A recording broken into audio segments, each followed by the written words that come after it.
brought to you by V-Guard. કરીએ સૌરાષ્ટ્રની અને ખાસ કરીને રાજકોટની તો રાજકોટમાં એક તરફ વરસાદ છે તો બીજી તરફ તંત્રની ઘોર બેદરકારી સામે આવી છે।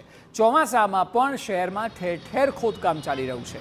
ડીઆઈ પાઇપલાઇન, ગટરની ભૂગર્ભ લાઇન, પીવાના પાણીના પ્રશ્ને અને રોડ રસ્તાના રિપેરિંગ અર્થે શહેરમાં ઠેર ઠેર ખાડારાજ જોવા મળી રહ્યું છે। લોકોને ભારે હાલાકીનો સામનો કરવો પડી રહ્યો છે। ત્યારે સમગ્ર મામલે વિરોધ પક્ષે મનપા તંત્ર પર ભ્રષ્ટાચારનો આરોપ લગાવ્યો। દાવો કર્યો કે એક સિસ્ટમ મુજબ કામ થાય છે। પહેલા ખાડા, પછી રિપેરિંગ, પછી વરસાદમાં ફરી ખાડા અને ફરી રિપેરિંગ। આ ભ્રષ્ટાચાર નથી તો શું છે?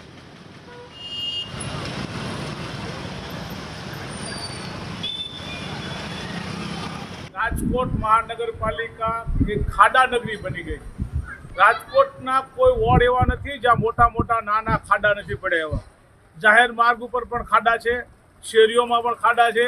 રોડ રસ્તાના કામ 15 જૂન પહેલાં પ્રી મોન્સૂન કામગીરીના તમામ રસ્તા થઈ જવા જોઈએ। જ્યારે અત્યારે વરસાદ થયા ત્યારે ખાડા પૂરવા નીકળે છે। ખાડામાં માટી ઓલા નાખશે, તાસ નાખે એવી બૂર છે। વળી પાછો એક વરસાદ થાય છે, નીકળી જાય છે, વળી પાછો આવે છે। ભાજપના શાસકો એક પ્રકારના કોન્ટ્રાક્ટરોને સાથે મિલીભગત કરી કમાવાનો રસ્તો બતાવે છે। ભ્રષ્ટાચાર સાબિત થાય છે, પરંતુ ભ્રષ્ટાચાર ક્યાંય નથી કરતા એવું બોલવાવાળાને મારે સીધો સવાલ છે। આ ભ્રષ્ટાચાર નથી રોડ રસ્તામાં તો બીજું છે શું? આ તરફ શહેરની સમસ્યા પર અમે સ્ટેન્ડિંગ કમિટી ચેરમેનને પૂછ્યું તો તેઓએ લૂલો બચાવ કર્યો। તેઓ કહ્યું કે લોકોને જોખમ ચોક્કસ છે અને સ્થિતિને જોતા જ ખાડા પૂરવાનો આદેશ આપવામાં આવ્યો છે। શહેરમાં ઠેર ઠેર પડેલા ખાડા પૂરવામાં આવી જ રહ્યા છે। ખાડા ખોદવાની કામગીરી ચાલુ હું એમ નહીં કહી શકું, પણ જે ખાડા ખોદાયેલા હતા એને બૂરવાની કામગીરી ચાલુ છે। આપને કદાચ એવું લાગતું હશે, કદાચ આપ સાચા પણ હશો, પરંતુ મારા ધ્યાનમાં જે અધિકારીઓ મૂક્યું છે એમાં ખાડા જે ખોદેલા છે એને તાબડતોડ બૂરવા તો પડશે, કારણ કે બાકી તો એમાં લોકો પડશે, ગારો થશે, ગારો બહાર આવશે। એ વ્યવસ્થા અમે લોકો અત્યારે કરી રહ્યા છીએ। સવાલ એ છે કે હાલ શહેરમાં ધોધમાર વરસાદ છે તો બીજી તરફ ભયજનક ખાડારાજ પણ છે। ત્યારે જો કોઈ જોખમ સર્જાયું તો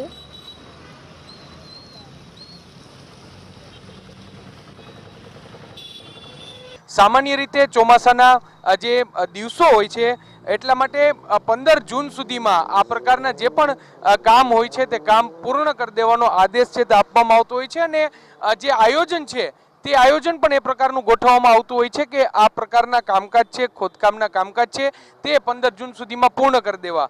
પરંતુ અત્યારે પણ રાજકોટ શહેરના અનેક વિસ્તારો એવા છે કે જ્યાં આ કામગીરી છે તે ચાલી રહી છે। જો અત્યારે વરસાદ પડે તો જરૂરથી લોકોને ભારે હાલાકી છે તે પડી શકે છે।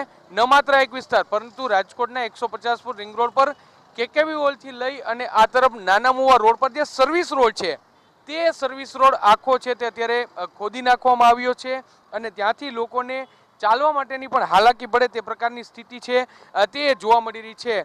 રાજકોટ શહેરમાં છેલ્લા 2 થી 3 દિવસથી વરસાદી માહોલ છે તે જોવા મળે છે। જો વધારે વરસાદ થાય તો જરૂરથી પાણી ભરાવાની પણ સમસ્યા સર્જાઈ શકે છે અને જરૂરથી વાહન ચાલકોને પણ ભારે હાલાકી છે તે પડી શકે છે।